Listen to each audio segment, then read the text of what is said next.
বন্ধুরা, প্রথমে আমি এই ব্যক্তিকে দেখে ভাবলাম যে সে কম্পিউটার বাগাচ্ছে বা কম্পিউটার নিয়ে কিছু একটা করছে। কিন্তু কাছে গিয়ে দেখলাম তার কাছে বেশ কয়েকটি ওয়াকি-টকি আছে এবং তার মধ্যে একটি ওয়াকি-টকি সে খুলেছে। তারপরে তার মুখ থেকেই জানতে পারলাম সে ওয়াকি-টকিগুলির সঙ্গে হেডফোন অ্যাটাচ করছে। সে কীভাবে ওয়াকি-টকির সঙ্গে হেডফোন অ্যাটাচ করছে তার মুখ থেকেই জেনে নিন। এমনি নর্মাল হেডফোনগুলোই 4টে তার থাকে। সেই 4টে তারের মধ্যে একটা হচ্ছে ডান দিকের কানে বাজবে, যেটা হচ্ছে আর একটা বাঁ দিকের কানে বাজবে। তো এইখানে যে গ্রাউন্ডটা আছে সেই গ্রাউন্ডটা আমরা দিচ্ছি না, কারণ ওয়াকি টোয়াকিতে ডাইরেক্ট গেন বেরোয়। আর সেক্ষেত্রে এখানে শুধুমাত্র এই মাইক্রোফোনের লাইনটা এখানে আছে।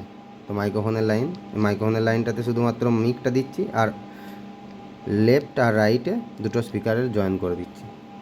বাকিটা স্মার্ট ব্যক্তিরা এমনিই বুঝে নেবেন। বলো হ্যাঁ, হ্যালো, শোনা যাচ্ছে? হ্যাঁ, শোনা যাচ্ছে।